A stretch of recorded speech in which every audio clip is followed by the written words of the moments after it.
When we left off, we had just been introduced to Carlos, barely escaped Nemi, and now preparing to tackle the City Hall and cable car puzzle. We want to once again thank anyone who takes this journey with us. I'm Clay from Clinical Term Nerd, and I'm joined today by my partner, Jake. Hi. And once again, we enter the world of survival horror for Jill's last escape. And welcome back, everyone. So this is part 3 of our playthrough of Resident Evil 1999. We're going to turn around really quick. So yeah, this is part 3 of our playthrough of RE3. The demo is already out for the remake in New Zealand, but it comes out for North America tomorrow. We did get a chance to play it today, a day early, which was everything that I had hoped for. Yeah, how many times did you play it? We're up to 3 right now. There will be many more before the game comes out. It is not timed like the RE2 one was, so that's really good. I'm going to go ahead and grab this blue jewel, only because we can go ahead and pop it into the City Hall puzzle. He is gone, thank God. He didn't feel like waiting around for me. You know, he had places to be. He's like, later, bitch. So it does look like this puzzle we're about to get to is going to appear in the remake. It is in the subway station this time. Shit. He's being more tactical with when he wanted to show up. We're going to make a detour this time. We're going to go grab the other jewel really quick. He was on your butt. He's pissed. He has places to be, and I'm holding him up. So, yeah, the jewel puzzle is going to reappear. It does look like it's situated in the subway, although I don't know if it's just like a prop decoration or if you actually can interact with it. You cannot in the demo. So I played the demo, and I'll get to my thoughts in a minute, but like, Jake, as somebody who was watching me, what did you think of the demo? Nemesis is terrifying. Like, he's like, if you think he's fast in this game, like, I would, like, he's just like, he's in front of you, then bam, he's like now closing in on you, or like has a tentacle and like grabbing you, and then like pulling it. Like, he's a very, very intimidating force in this new one. Yeah, he's Mr. X on steroids. Yeah. So he can jump ahead of you, and honestly, I felt like I was doing a pretty good. Like I there was a lot of space between us, and like every 5 seconds, I was still getting like yeeted back by by his tentacle. So he definitely is a more. It's harder to lose him in this one. Although I will say that there was a moment in my second or third playthrough where I threw a grenade at his feet, and he stayed down for a pretty long time. Yeah, he was down for like, that was your second playthrough. I think he was down for like 30 seconds. So, yeah, so when he goes down for a long time. Yeah. Shit. He always does this to me where he appears like without warning in the, what do you want to call this? The newsroom. Well, so the first playthrough, when you got the end of the demo, when he busts through the wall, scared the crap out of me. Like, I jumped. So yeah, he's definitely more. It's harder to lose him. He's more formidable in the remake, it seems like. But I will say that like when he went down, it wasn't like Mr. X where like you put him down and there maybe 20 seconds. Like it seemed like he stayed down for a good 30 or 35 seconds before he got up. Yeah.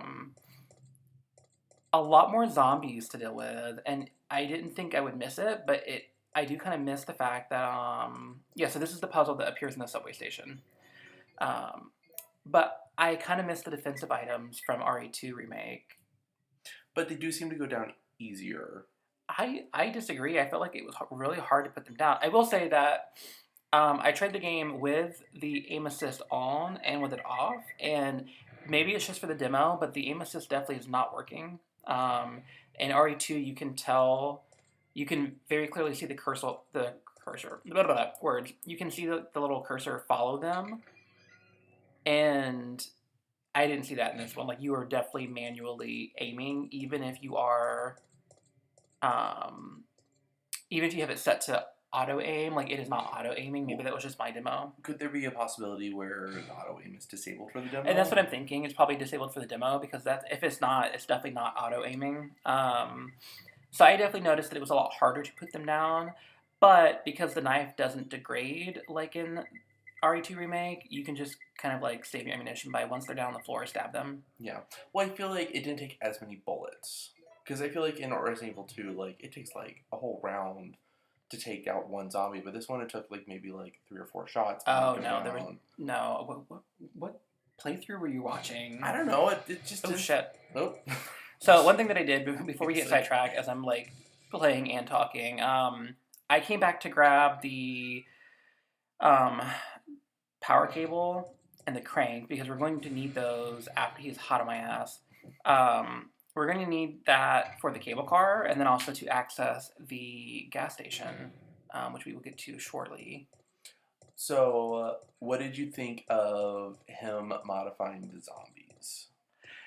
Yeah, so I don't want to, like, anybody who doesn't want to know about spoilers for the new game, like, if you're not going to play the demo, definitely, like, turn this off now. All of our, 2 viewers. Tens upon tens. Yes. 2s upon 2s. So yeah, spoiler alert, but he does have a new, like, gameplay mechanic where basically he can, like, grab a zombie, like, their whole head will fit in his fist, and then, like, these little tentacles start, like, they look like little, like, snakes, and they start wrapping on their head, and then their head kind of turns into, like, this weird... Scorpion. Well, it reminds me of anybody who's played the game Dead Space. There was, like, this enemy in Dead Space that could, like, launch out these little, like... Gotcha. They look like little, like, sacks of, like... It looks like a fleshy potato, and it would have, like, a giant tentacle that would come out of it. That's what it looks like on the zombie's head. Really quick. So this area right here is supposed to be the crash site from RE2. So it's right by the trolley. That is the tanker, and then... Let's see if I can get the camera... That behind me is supposed to be the cop car that Leon and Claire are driving, and then they crash. So, yeah, for those of you who don't know, that is the widely accepted canon, is that is the crash site, and you can find that right by the cable car. So yeah, he does have a new attack mechanic, which is very interesting. I didn't get a chance to, like, put the zombie down because it happens, like, right at the end of the demo. So I definitely could see that being an issue, though, if you are encountering a bunch of them. And also, like, I don't know how hard they would be to put down. Yeah. You're one of the survivors from the rescue team, right? I just ran into your teammate, Carlos. How did a girl like you manage to survive? Hey, I'm no ordinary civvy. I'm a member of STARS. Stars. You mean the RPD Special Force Team? Hey, is someone wounded back there?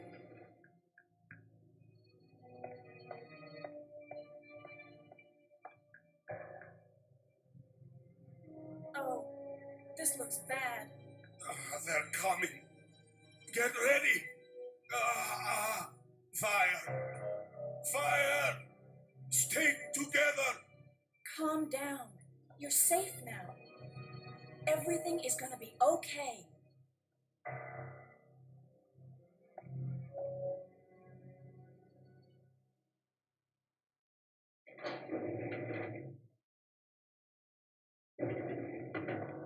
So, Jill, did you decide to help us out? It looks like we're the only ones who survived. We should work together. No, we can't trust her. Why? But, Sergeant, we need her help. Our unit's down to you, me, and Lieutenant Mikhail. That's it. And Mikhail's hurt bad. If we don't cooperate, we won't be walking away from this mission.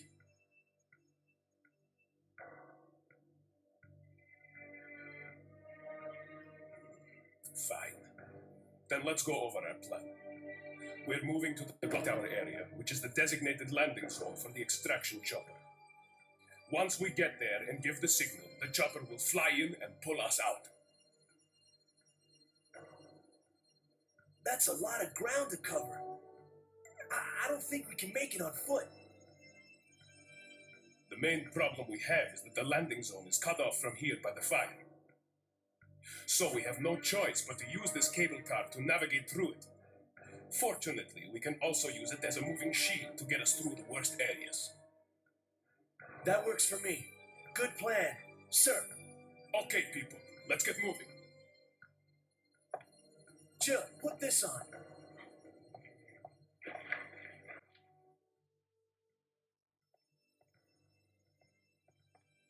Okay, so we got the extra hip pouch now, which gives us 2 extra spaces now, which is nice.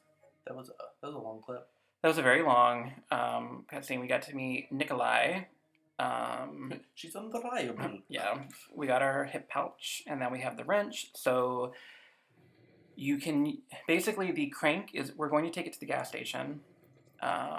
Sometimes there's enemies like yep, there we go. Fuck. Ooh, he's a flaming dog. So going back to like the puzzles with these games, like I think that was what always appealed to me is it wasn't just like one of those like PC like was it point and click adventure. Mm-hmm. There are puzzles in these games, but they were also like action and like story driven. And just for instance, like you get the rusted crank, you use the rusted crank at the gas station, but then it's going to break. So the only way you can get the shutter open is to then have the wrench, which is why I just decided to wait until I got the wrench. And then in like our first video, there was a flaming hallway before the RPD, which now we can go back and put out because we have the wrench to get the fire hose. So these games are always like over involved, but I think that's what always appealed me to it. Well, like the people that have designed literally anything in Raccoon City have made it to be the most complicated things ever. Yeah. Well, it's like, oh, you want to ride the cable car? Well, you need to go find this like bronze statue. You need to trade it with the statue outside the restaurant. Now you need to give your firstborn. Then you also need to like know the square root of like it's over complicated, which is I think also like the inside joke about the whole series is like this city is so ass backwards. Like I would hate to be like a public worker, like It's having like why to were do you anything. late? Why were you late to work? I don't know. There was like a puzzle or something, and like the piece was like at the RPD building for some reason. It was locked behind a statue had to have 3 Also, medallions. Fun fact: this is the DeLorean. So anybody who's a Back to the Future fan, There's a lot of Back to the Future there things. Isn't is. there? So there's also a photograph in this gas station on the wall. I'm not even gonna try to mess with it because you can't really get close enough to see it. But it's a photo from Back to the Future 3, I believe, and then this is the DeLorean. So these games definitely have a lot of like Easter eggs, especially with them having pre-rendered backgrounds, which means that most of the backgrounds that we're walking on are just like photographs. It's kind of the same technology they use for like the Donkey Kong Country series. So these are photographs, and then the only 3D object is the character, which is walking on the photograph. Which is why for PlayStation 1, like area graphics, like these still look really good in my opinion, and it's because they're just photographs.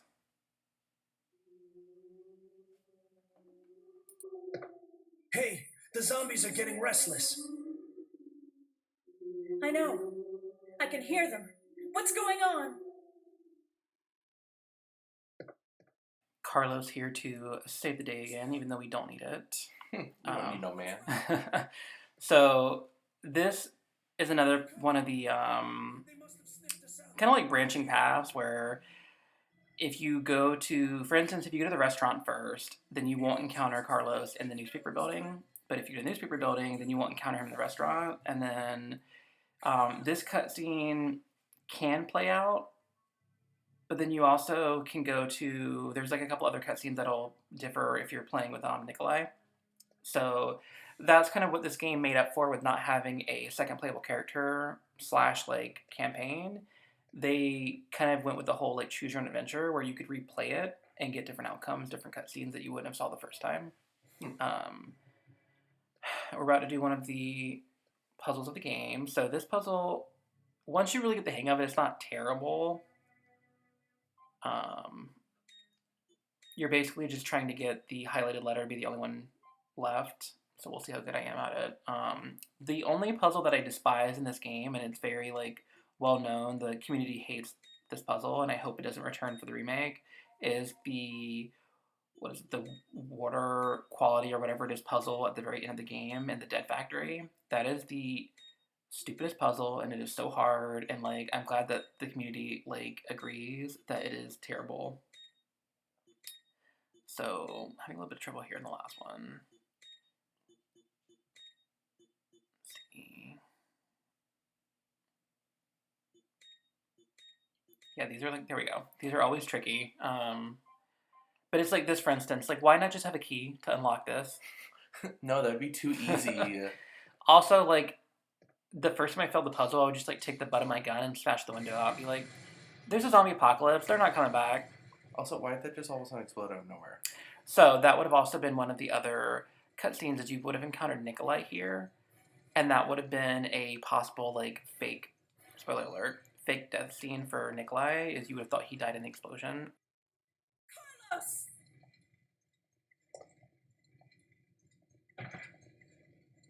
No!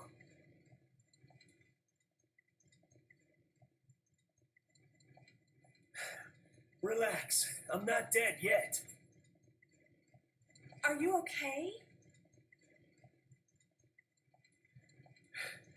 I'm fine. That hero stuff is harder than it looks.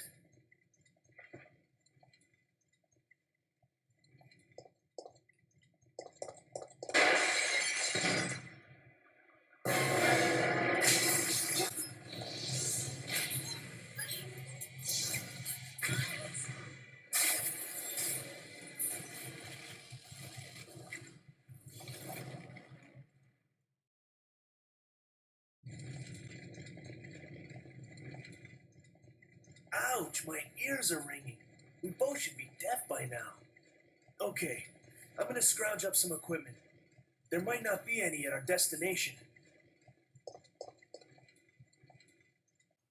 Well, that location's gone. Bye. um, So can we comment on how much better Carlos looks now? he looks so again. yeah, in the remake, he looks so much better. Like It's no longer a thumb. he's no longer a thumb with like hair. People won't be calling him Green Leon. Holy shit, that scared me. And also his character is so attractive that I would love to actually see him return in a new game because like he's only been seen in part 3. So as much as I ship Jill and Chris together, I would like to see maybe like in a new numbered entry like her and Carlos reunite so many years later. They haven't talked to each other in forever. I mean, you know my opinion about Chris. Well, nobody cares about your opinion about Chris. Oh no, he gay. I disagree, but whatever. We've both played 6. Just because the community likes to like ship him and Piers together doesn't mean that that's a real thing. The Calm tension down. between those two was palpable. Excuse me. But also, can we also comment on how great the new Jill is? Yes. So, literally, my favorite video game character of all time is Jill Valentine. Like, I love her. I've loved her literally since this game. Honestly, like this version of Jill, even in the originals, like she's very like to the point. There's something about her character where she's not this big boobed Laura Croft. She's not some jet setter. She's just you can relate to her, and I've always liked that about her character. And she's always had a little bit of like spunk to her. And with the remake for the GameCube, they kind of made her more relatable. That was whenever Julia Voth took over for the face model, and Julia kind of carried us through the 2000s. Like she, in part 5, she's featured heavily, but with the remake Jill, when it was announced, people reacted so negative to her. They said she looked like a guy, not my Jill, like hashtag like bring back Julia Voth. And my thought on it is I love the character. I'm okay with them handing it over to another. It's like it's a new decade. Technically it's a new franchise because these are like the remakes. And when they brought in Heidi Anderson, I think that was her name, and then Julia Voth for the GameCube remake, that wasn't the Jill from this game. This was PlayStation 1 Jill. So I look at it as it's still the same Jill. It's just better graphics, better hair. And her personality is everything that I'm here for, and I'm living for it. There is a moment in the demo when you guys get a chance to play it, or if you've already played it. Oh, they got here fast. Where she's literally like not taking any shit from the UBCS soldiers, which is like Carlos. You don't encounter Nikolai, but you do encounter Mikhail, and he's at least alert. He was the guy that was on the tram car, like passed out bleeding. Being very dramatic. Yeah, in the remake, he's very alert and having a conversation, and there's some tension between him and Jill. And then there's a really funny moment when at the end of the interaction, before you take over control of her, where Carlos hands you a radio and is like explaining how it works, and she's like, "Yeah, I know how radio works," but the way she delivers it is very like, this is my city. I'm part of Stars. I've done this before. Like, back the fuck up, homeboy. Oh, she's very much like, I don't like you. I don't like your stupid hair. I don't like your stupid organization. I don't like your stupid face. Like, she's just like, I'm not here for anything you have to say. Yeah. So this is another example of the puzzle. So we had to take the book from the mayor statue. Now we have to take it all the way back to the statue, the compass. And then that is going to give us the battery, I believe, which we can then access the substation, the power plant, which does make an appearance in the remake. You don't go to it in the demo, but you do see it. That is, you're playing the portion right before you get there, so you're having to put out a fire to get to the substation. And from what they've already confirmed for the remake, it looks like the substation is going to be the new home of the drain demos, or the brain suckers. So you're going to encounter them in there, and it's like all overgrown and almost like a hive. It's really cool looking. Very gross. It's very gross looking. So this is also random, because this could be zombie dogs that would pop out of those windows, or crows. I'm glad that it's crows, because they're easy to run past, even though I did not accomplish that at all. They still pecked you. So one thing that I do want to talk about is the fact that I really like Jill's. I didn't think the two things that I wanted from the remake when 2 came out, and I was like hoping for a third one, and all last year there was rumors that there was a third one coming. The only 2 things that I kept saying that I wanted was she had to be wearing her original outfit, which is the brown knee-high boots, the tube top, the black leather skirt, and I wanted the original soundtrack.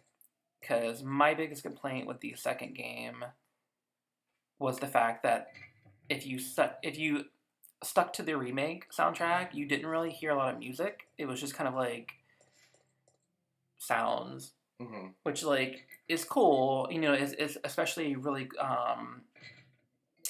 immersive if you're using a headphone. But I like the soundtrack, so I honestly I normally have only played the RE2 remake, and I played it a lot. I would say 95% of the time has been with the original PS1 soundtrack swap. And they haven't confirmed that for the remake.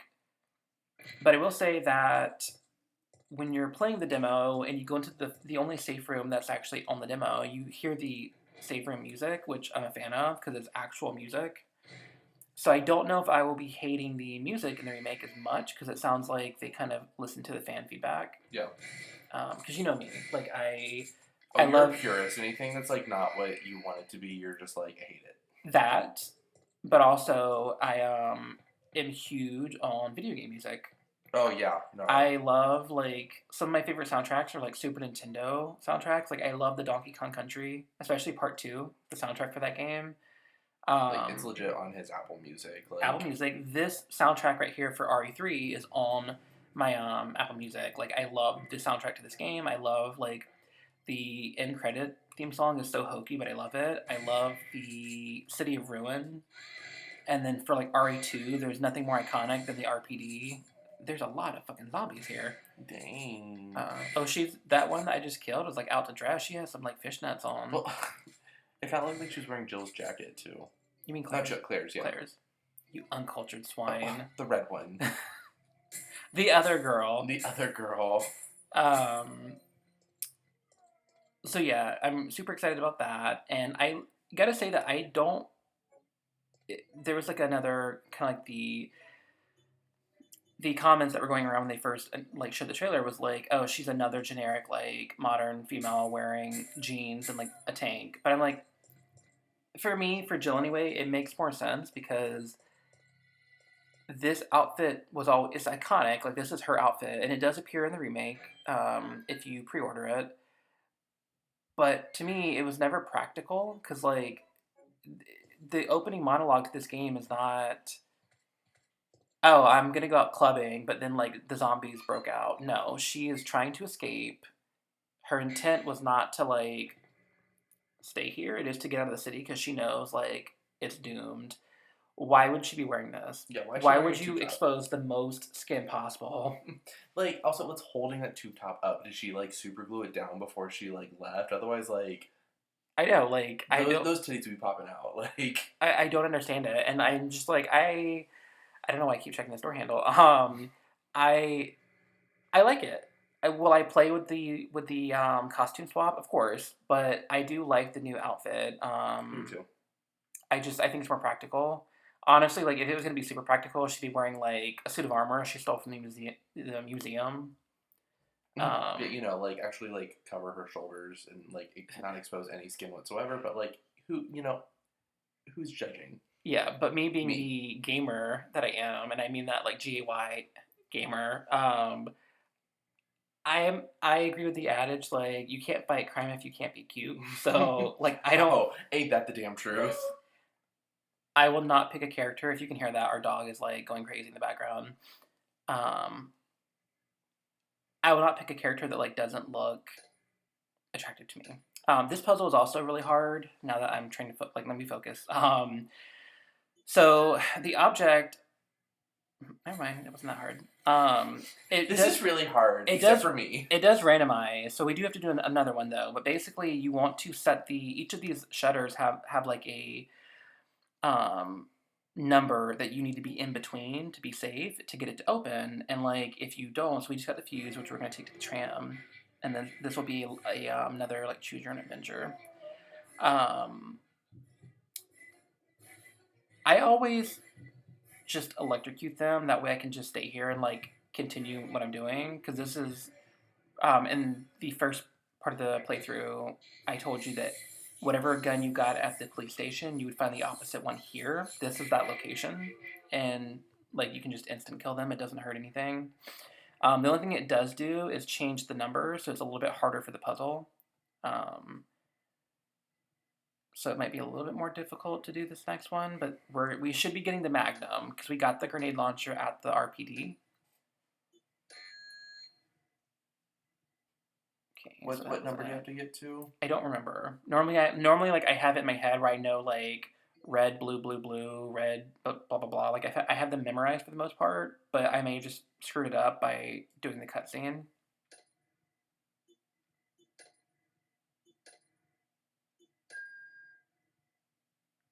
No, let's go check because I don't know. I don't think you can. Okay, yeah, it should tell us on the door then because I'm not sure if I fucked it up or not. Okay, so 115 to 125. Oh, I think you were close the first time. I think it was. Yeah, so this is another example of like it randomizing it, and it changed because I chose to use the short circuit to kill the zombies. The other option, there we go. Yeah, third time's a charm. The other option would have been to go out of the back door, but I think you still have to fight them. I think it just puts you out there with them. So this was obviously the smart decision to do. It was, and we don't need this Magnum. Yeah, of course it's the Magnum. We don't need it because we already have one in our item box. But like, the way I look at it is it's 6 extra rounds that we don't have. True. And I will eventually get used to the buttons here. There we go. Going from like modern back to this like throws me off every single time. I recently got the Resident Evil. A couple of the Resident Evil titles are on sale right now, at least for the Xbox they are.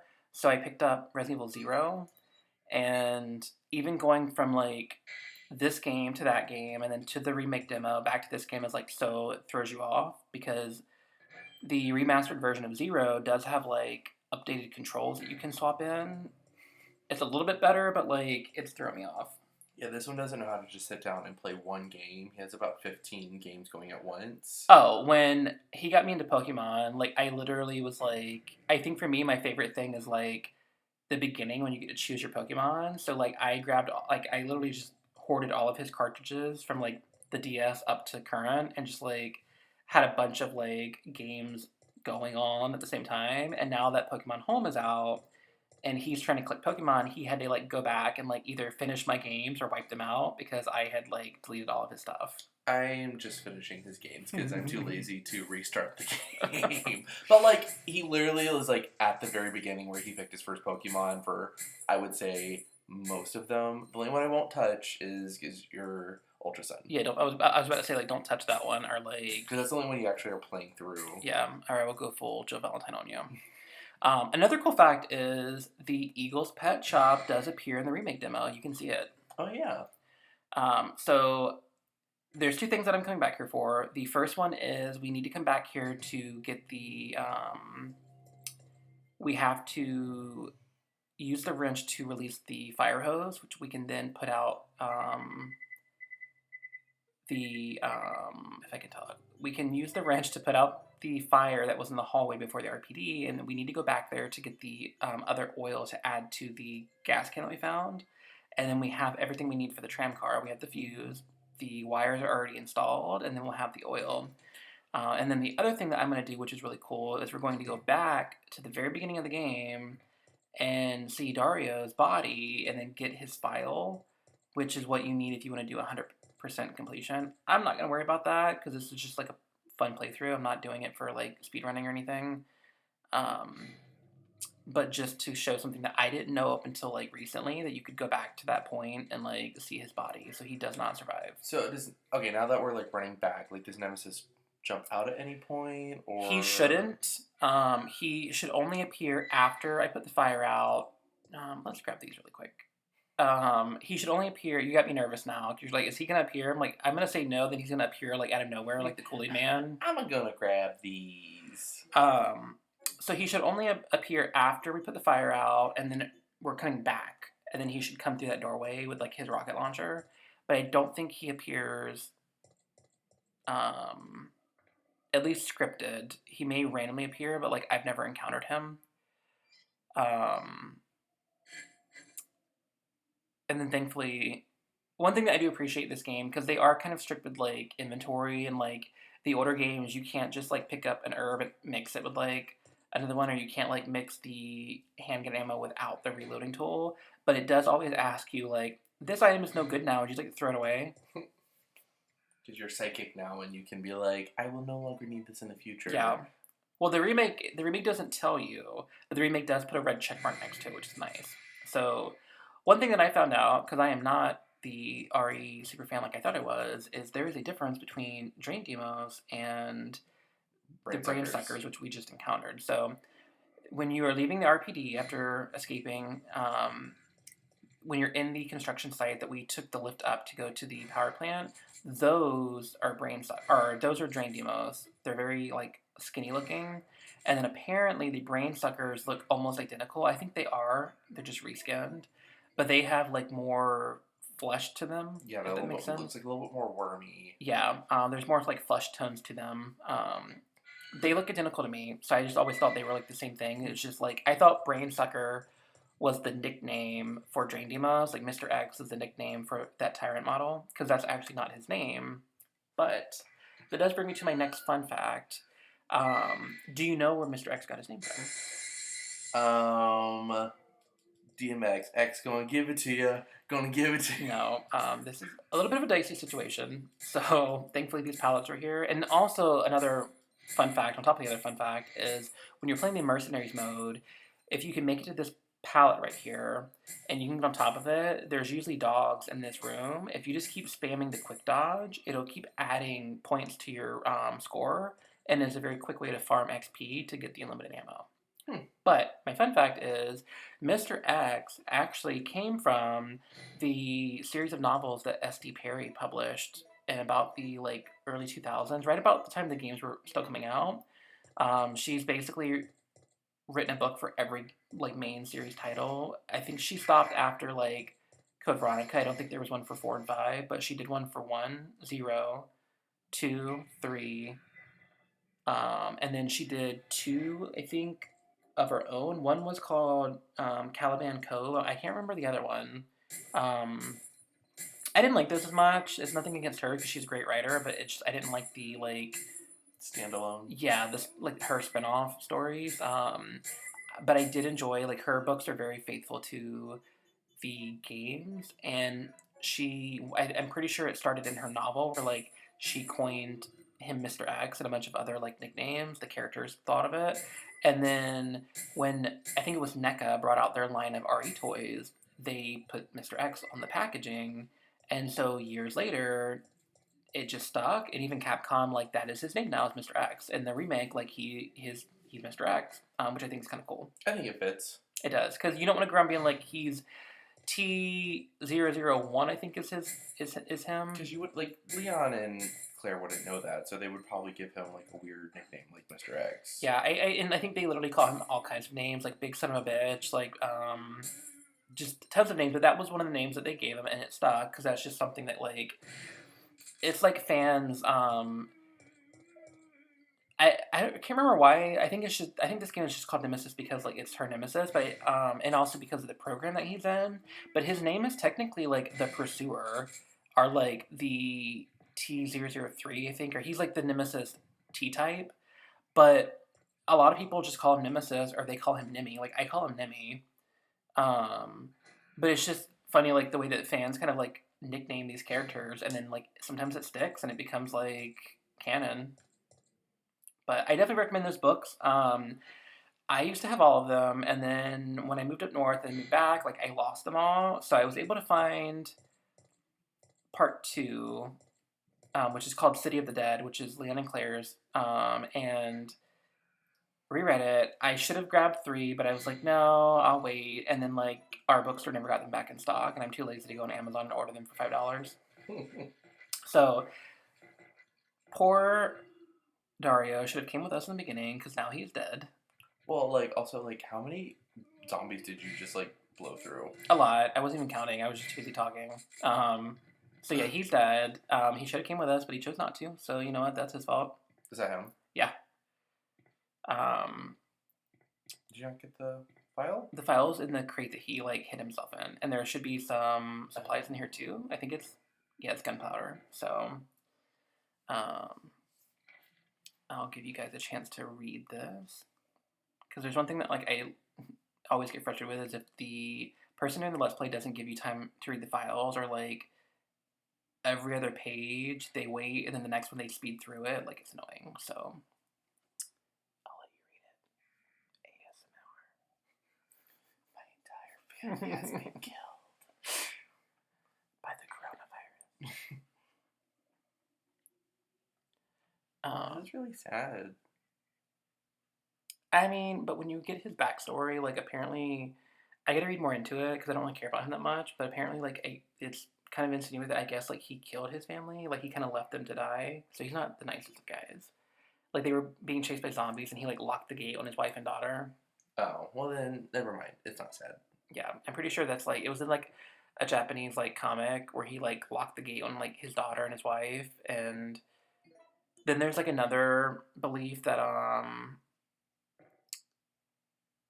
earlier. I wasn't paying attention. I'll look at the footage later. I don't remember if we encountered her, but when you're coming back this way, you're supposed to like see like a blonde girl running, and then like by the time you get here, like she's dead. But we didn't see a blonde girl, so I don't know if we saw her this time. I have seen her before, and that's insinuated to be his daughter coming back to him, and then like she gets him killed. And then there's also a fan theory that when we get to the clock tower in one of the rooms, there's a soldier holding like a teenage girl, and they're both dead. And that's also, for some reason, people think that's his daughter. I don't know why they think that. You know, a city of over 100,000 people. This one girl has to be. Yeah. So that was Dario. We are about to wrap this up. I think this is one of our longer episodes, actually. But I think we'll put the fire out because that's what Smokey the Bear would want us to do. Ugh, don't get me started on that. And then I think we will end it there. So we are honestly almost done. Like we're almost to the clock tower, and that's kind of like the middle point of the game. And then I think I'll start doing longer episodes from there. So we just need to put the fire out, get the oil, mix it, And then once we get the cable car up and running, we will be at the clock tower, which I always associate kind of mean like middle. Mm-hmm. You're in the middle of the game, like middle point. And then it won't be too much longer before we actually take control of Carlos for a little bit. Oh. So Jill will be taking a nice little nappy nap, eating some chicky nuggies. Mm-hmm. So yeah, like I said, I definitely recommend, guys, like if you haven't had a chance yet, and especially if you're in North America, the demo comes out tomorrow. It's a free demo. It's not timed. You can play as much as you want. And there's definitely, like, every time I've played it, there's more things that I find. So there's 20 little, I think their toy uncle is the little guy, but it looks like the little raccoon statues from part 2. You can find 20 of those. I don't know right now what you get if you find all 20, but there are 20 hidden. I found about 6 or 7 so far. And then, like, the second playthrough, I found a safe, and, like, I wasn't able to get back around to open it up because Nemesis appeared. So, like, I want to go back through it now and, like, open it up and see what's in there. So, it's a good thing that it's not timed because there's a ton of stuff to see in it. And in case this is, you're in the future listening to this, how's the game? Is it great? And yeah, and by tomorrow we mean March 19th. And hopefully by the game, we mean the actual game and not, like, the current pandemic turning into the zombie apocalypse. Yeah. Because my mini skirt and tube top is in the cleaners, and we aren't allowed to leave our house, so I can't go pick it up. Well, then, like, how are you going to defend yourself? I don't know. I'll have to wear jeans and a tank top. A tank top, like some, like, Laura Croft. like some 2020, like, nobody. I just want to, like, top off my ammunition before we get going, because there should be a lot of zombies at, I think it's the pharmacy is what is around, like, on the other side of the fire. We should meet, like, the Aqua Cure commercial, which is iconic. It is referenced in the demo, actually, the Aqua Cure lady. So, it's nice to see the little Easter eggs kind of putting in there. If you're a fan of this game, you will definitely notice the small Easter eggs, whether it's posters or game or storefronts. I like how there's a poster for this game. Oh yeah, the demo has a lot of, like, RE3 posters as you're playing RE3 as Joe Valentine. But self-referential. Yeah. So I think we're gonna end it here, guys. But I want to thank all of you for tuning in. This has been part 3 of our playthrough of Resident Evil 3, leading up to the remake coming out April 3rd. I'm Jake. And I'm Clay. And this has been Clinical Term Nerd.